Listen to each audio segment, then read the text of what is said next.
We should be good to go. You guys see all that? All right, so my talk is hacking your way out of ransomware.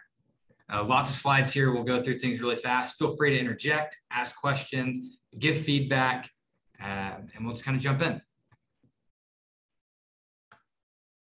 So who am I?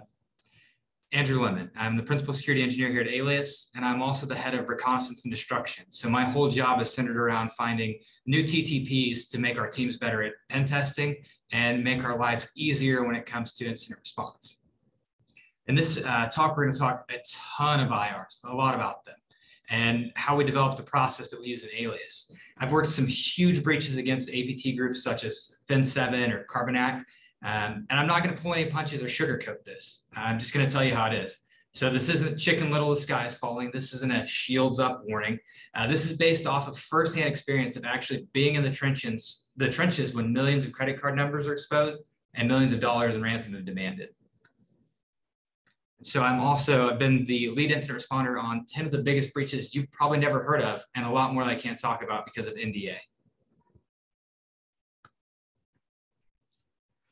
So what does every ransomware engagement that I've worked have in common?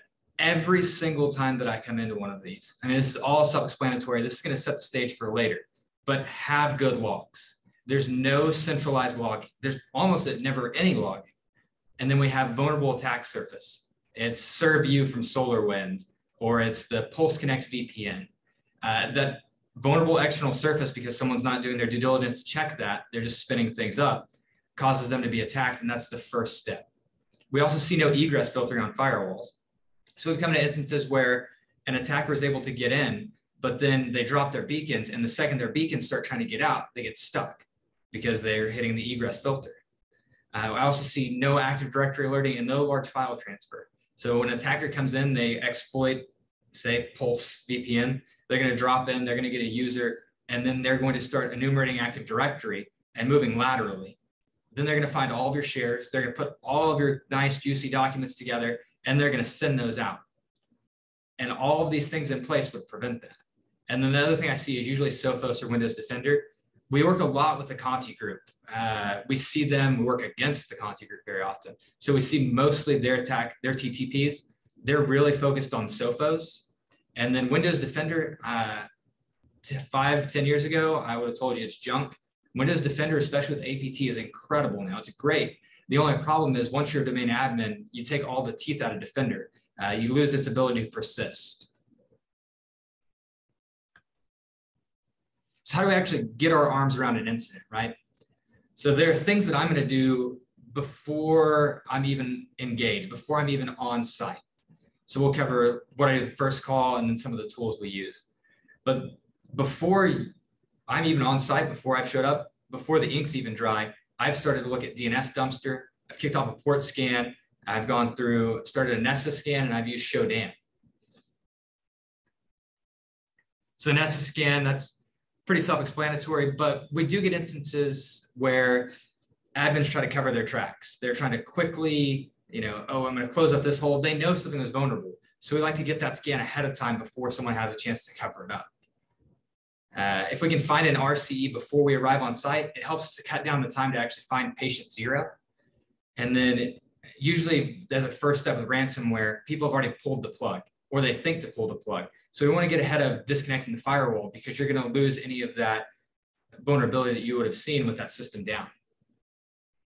And we're also going to look for other possible ingress points. Shodan's another great tool that we use because it provides historical data. It'll show us the open ports, and then I can look for ASNs to actually sort by your net group or by your company IP. So I may be able to find adjacent IPs based off what might be in a DNS record. So if you don't have a DNS record for a VPN, but you have a VPN, if I scan the whole range using Shodan, I can see here's their VPN. It gives us a quick way to map the external attack surface. So when I actually get on site, you need to know your environment. So the things I'm going to ask for right away, I'm going to say, do you have a detailed network map? And it can be just as simple as this drawing. I need to know how many sites do you have, and then I need to know what exposure you have. We've gone into incidents where the customer said, we killed the internet. We killed everything. Everything's fine. And what we found was the attacker was still coming in over VPN, and they had killed outbound internet, but because the attacker was on VPN, they were still getting all their data in and out. And they actually re-encrypted the customer. We came in 2 weeks into the engagement when their MSP had decided that this was over their heads and had already gotten them reinfected twice. So we need to know, what are your critical assets? And I've had instances where I keep trying to find a domain admin and I say, hey, what's your most critical asset? Give me a list of your 10 most important servers. What do we need to get you involved? What do we need to get you up the next day? And the guy just kind of sits on his hands, and I bug him again, hey, what's going on? And I've had to sit back and kick my feet up on the desk and say, I get paid regardless, but until you give me this, I can't help you. So you need to know your critical assets. We've had instances where the customer calls one group and they say, we're going to deploy monitoring. We're going to look at your network for 30 days. And after that, we'll give you a report and we'll tell you where you were compromised. And every business I've been to has said, we need to be up yesterday. We've already been down 2 or 3 days. That same customer that was told 30 days, we had them up in 6. So once you have your network diagram, you know your critical services, you need to know how to log into everything. When you need to log into DNS to take down old records, when you need to log into network equipment to close ports, you should know how to get into your firewall and access it. Even if you have someone else manage it, you should have some kind of account so that you can at least start looking at it. And then you need to determine if ransom being paid is an option. The other important aspect that a lot of people miss is knowing where your gold is. Most people think that it's domain admin, but domain admin is just a tool. Your real gold is what makes you money. So if you're a bank, it doesn't matter if I compromise domain admin. That doesn't impress anyone. But if I compromise a Swift terminal or I compromise a teller machine, that's where your concern is. So knowing, one, where the gold is, what's your critical data, and then we can more easily see how we protect that and get that back up and running. And are you protecting that gold the way that you should be? So call in the reinforcements. The first thing I'm going to do is I'm going to stop the bleeding. I'm likely going to kill the network. So once you've called and engaged us, I've already done the external scanning. I've already checked show Dan.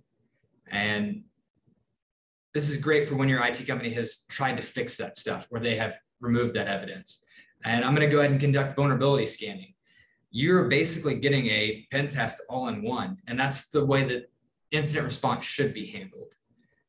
Once we actually conduct vulnerability scanning, we're going to see internally what possible attack paths were taken, but externally, what could have gone wrong. We're going to insert the snafu, and I'll talk more about that later. But after that, we'll deploy AV. And we use Sentinel-1. We just want to use something that gives us full visibility logging, as well as some kind of EDR functionality. And then creating a rebuild plan. So we want to get you out of IR mode as quickly as possible. IR mode is very expensive. We want to get you in a rebuild mode, and that's saying, these are my top services, these are my top sites, this is what I need to get my business up and running tomorrow. The snafu. So go ahead and get ready for major network changes. This is just going to be the first of many changes. The snafu is my baby. It's not something that we sell. It's just something that I built as a way to facilitate our needs. Again, that problem with no centralized logging, probably a crappy firewall. The snafu actually goes in line between a customer's firewall and core switch, and we run Security Onion. It's no secret. It's one of the best open source tools that you can have.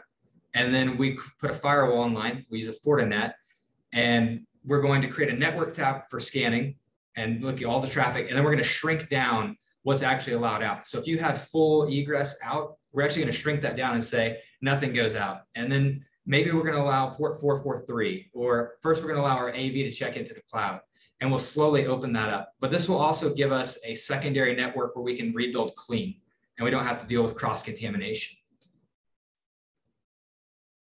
Sentinel-1, it's an awesome tool. When I worked for Inspire Brands, I actually got a chance to test every AV. We got to do basically a fight between all of them. And every vendor was sending me their AV to test. And we were handling like custom malware, custom point of sale malware, every strange, unique exploit and attack that we could fire at every AV we did. Sentinel-1 was one of the clear winners. CrowdStrike was up there as well. And those are the ones that I'm going to prefer. And SentinelOne has just been the easiest for me to use. The main thing that I like about SentinelOne is this lateral movement engine that I can actually turn on and see, well, it wasn't an exploit or it wasn't an attack. What I'm seeing is lateral movement where someone is spraying credentials. And that's something that's really important when you're actually in these engagements, knowing if you've successfully eradicated an attacker. It's important to know how your incident is being responded to. So your cybersecurity insurance is likely brokered a deal with one of their buddies' companies to handle all their incident response. And I can tell you from experience that they're just going to say, deploy this agent, and then we'll do forensics. They don't put any preventative measures in place. They don't do any triage. And it's someone that you've never met just remotely deploying something and saying, you're okay. In 30 days, I'll tell you if you pass or fail. As a stakeholder, these are the things that should keep you up at night. As a stakeholder, I don't sleep until these steps have been done. The first thing is that internal and external vulnerability scanning, making sure that things are shored up, right? An Active Directory audit. We see instances where attackers change the setting for clear text passwords. They'll choose to store domain admins in clear text, which lets them easily reverse those. Next, you want to do a firewall review and see who accessed what, or what traffic's going out, what weird traffic's going out, and then see if you have any unusual users on your VPN. That goes right back to your AD audit and looking at changes with groups, memberships, all of that. Implementing that centralized logging. The snafu came about because I didn't want to have to learn logarithm and every other SIM on the market. I wanted an easy solution where I could train the team and say, here you go. This is a one-step solution. We all know this, and this is our bread and butter. The endpoint detection and response with monitoring, I want our SOC looking at that. I want eyes on this, and you should want someone looking at everything too. You want to be able to go home and actually go to sleep. Instead of running your guys ragged for 48 or 72 hours, you can say, it's fine, the SOC's looking at that now. And then forensic preservation. Inevitably, there's going to be some fallout of this, and we'll talk about later. But most people will start the rebuild process without any regard for actual forensic preservation. So now onto our recovery efforts. The things that I do. Domain enumeration with Bloodhound, the AV deployment, and then patch deployment. So I use Bloodhound to enumerate the AD and see where sessions are created, where people are logged in. This will show you if you've got something weird, if someone has added a machine to your network and is logged in as a user. And it will also kind of tell you where the spread was. If I see admin sessions on 8 different machines, I know that someone has loaded the token into Cobalt Strike and they have used that token across multiple other machines. And that gives me kind of a quick hit list. This will also give me in a nice graph the attack paths that were likely taken, and then places I need to look. It'll identify our high value targets and tell us where any footholds may be as well.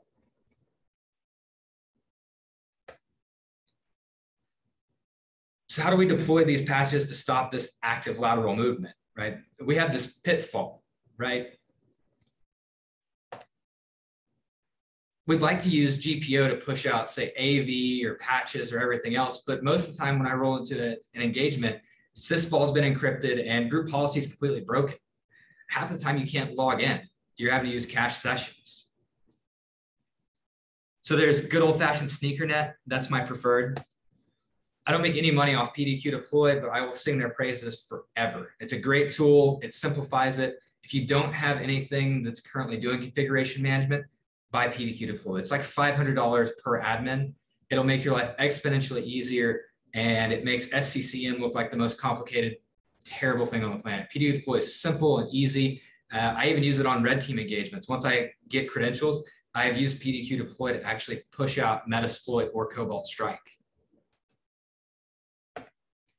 You can get really into the weeds. We've used WinRM, and this is a script that I wrote to actually do WinRM connections, just some basic Ruby, but to go out and then use PowerShell remoting. If you can't get access to a machine, RDP has been disabled or something strange. I've had to use like PS commands and actual like get Windows update to install updates this way. Another really interesting and unconventional patching method. I wish I had the email, but an employer once sent me an email and we got to have a nice one-on-one where my boss informed me that I was not allowed to use the exploit to push the patch.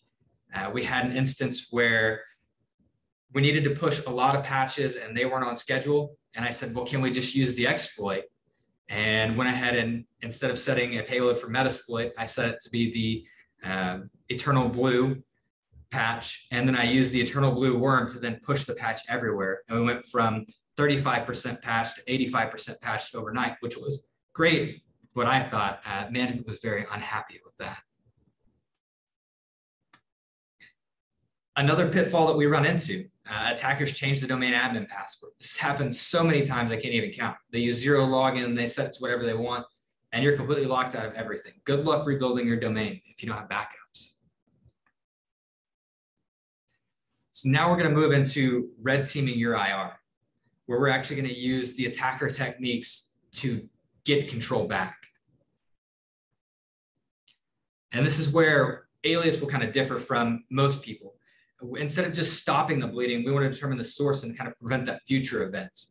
So we're looking to do a full service in terms of how we respond to the event, and being that we use our incident response as our way to train our engineers to be better attackers.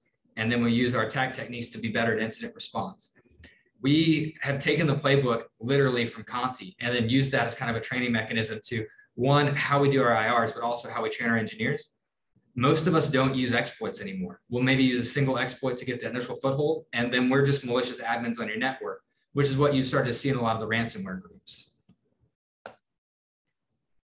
So the first one's an easy one. We run Responder, and we start seeing if we get any kind of admin hashes across the network. Sometimes we can grab them and crack them.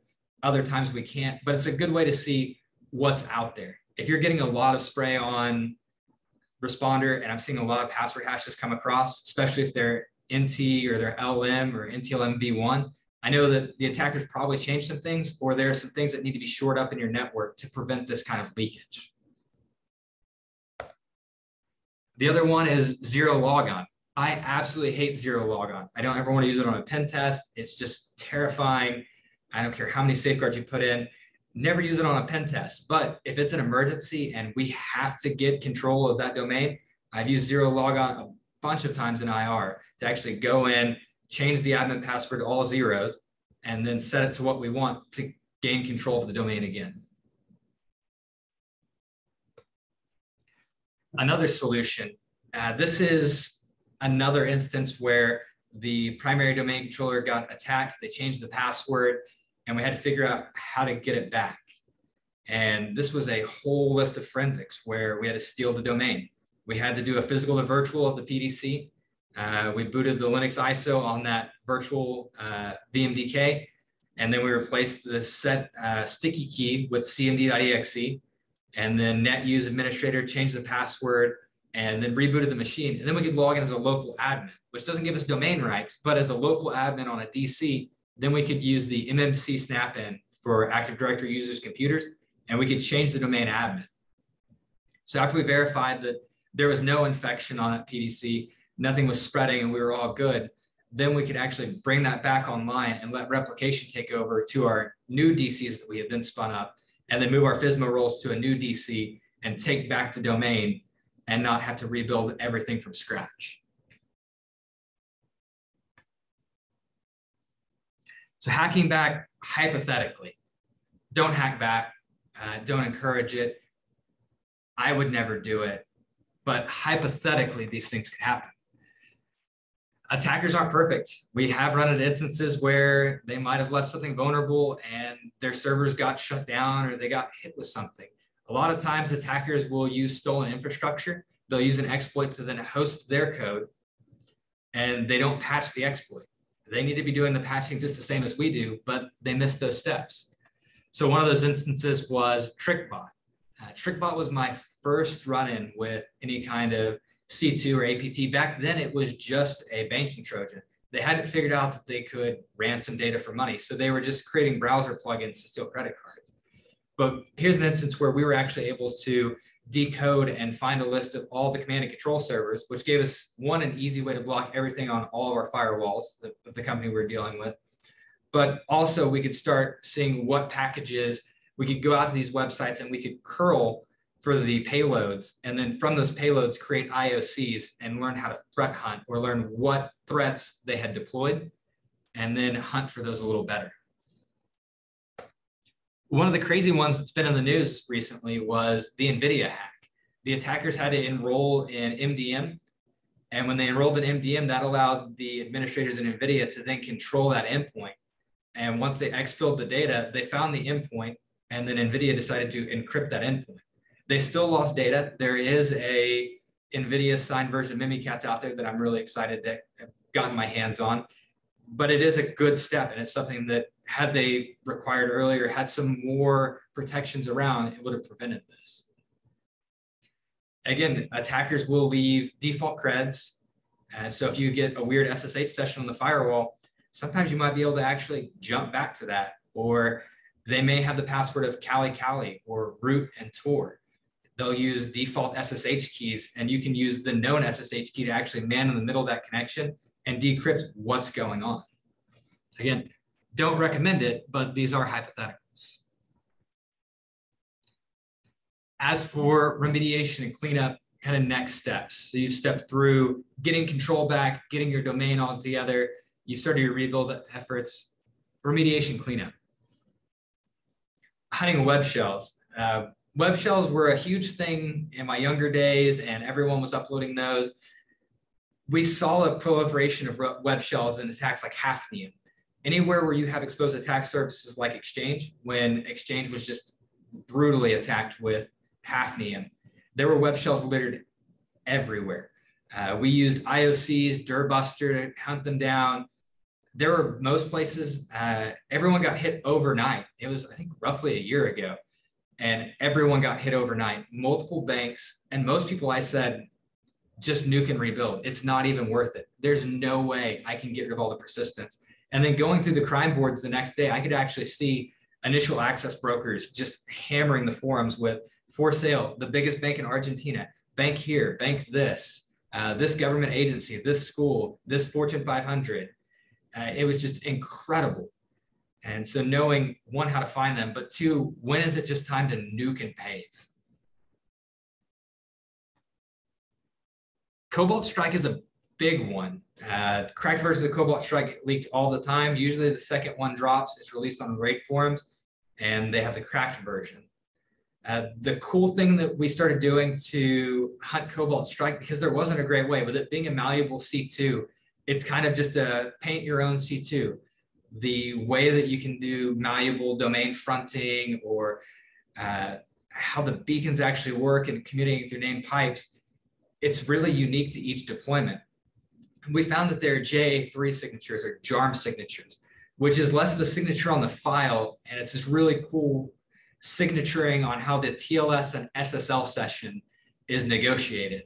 And we can find instances of where Cobalt Strike was. So you'll see initial beaconing behavior. If you have a default, Cobalt Strike will use a default jitter of, say, 5 seconds or 25 seconds, where it's rapidly checking and you get beacon material. If they haven't done a random beacon, then you'll get that observation. This is an example from security hunting where we've seen that.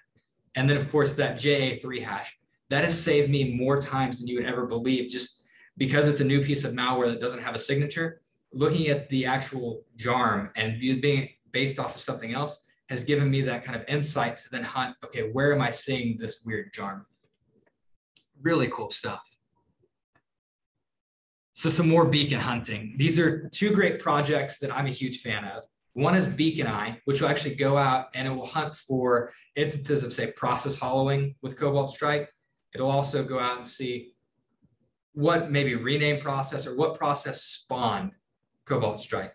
Because a lot of times you'll use a primary process to then spawn a child process, and it'll be an SVC host or like an MS build. And the other tool that I like is this Cobalt Span. This is a super sick tool where once you identify the Cobalt Strike server and you see where that's going, you can flood it with millions upon millions of fake beacon objects. absolutely just ruining an attacker's ability to interact with not just your Cobalt Strike beacons on the network that you're working on, but every other engagement. Ruins their day, makes them super mad. Lots of angry Russian swearing in the attacker chat.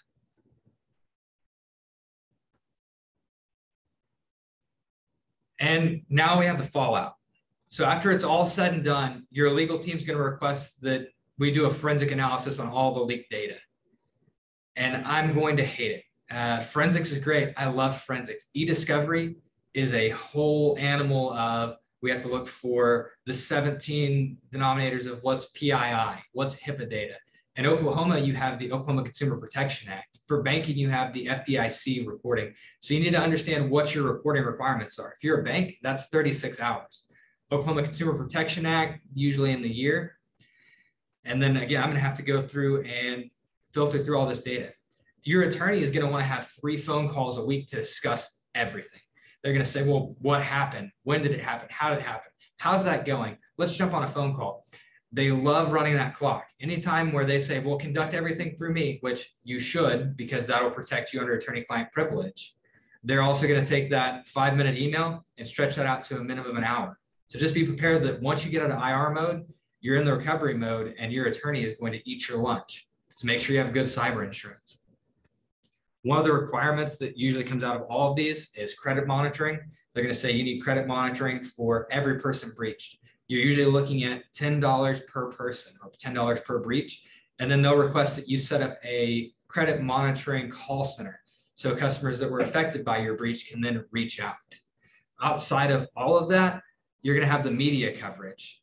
And that's going to take a big hit to your business because News 9 is going to reach out to you, News 4 is going to reach out and say, hey, can you tell us about this breach? Or sources close to the incident are saying X, and then you're convicted in a court of public opinion. You need to get out in front of it ahead of time and get your statements out before assumptions can be made. For your prevention, an ounce of prevention is worth a pound of cure. Logging, have good logging. The fastest instance that I ever worked was 20 hours. It was happening. The customer got hit. He saw something weird happen. It was like 9 o'clock at night. We're on the phone 30 minutes later. We run through. I keep finding web shells. And I say, okay, dude, let's just blow Exchange away. He goes, okay, I'll shut it down. Mail's down tomorrow. We'll use our journaling service through Mimecast to handle all of our, we'll go into IR mode that way. And they rebuilt Exchange over the weekend. They're up and running on Monday. No one was the wiser. Everything was great. That same attack hit a different customer in the same industry.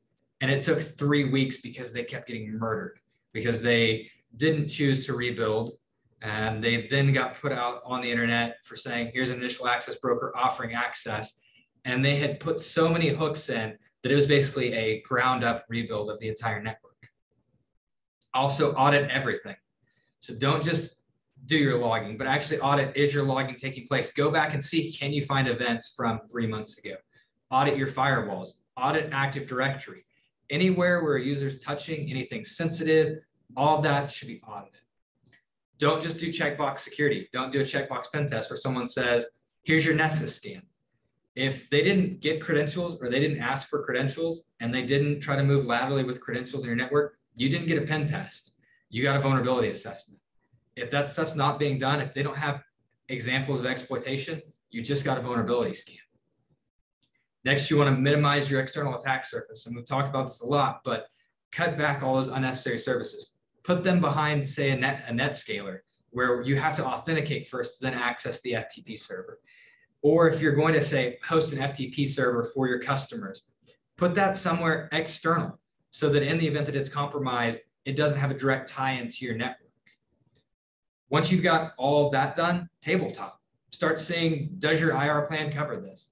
Once you're really confident your IR plan's solid, call someone in to have them conduct a tabletop. Make sure you're doing things like, if you have someone answering too many questions, fire them. Say, hey, your wife had a baby. HR calls you in to talk. This person got hit by a bus. What do we do now? This guy's on vacation in Aruba with no cell phone signal. And that'll help train the rest of the team to let those juniors step in when maybe your senior's not available. And then most importantly, 2-factor authentication everywhere. Everywhere. If it's tied to your money, your administration, your reputation, everywhere you can, enable two-factor authentication. And then again, back to those tabletops, just one last thing. When you bring in that external party, learn from them, right? Use them because they've been through the world's worst scenarios. They have that worldly experience, and then learn from them so that you don't have to. All right, that's everything. Any questions?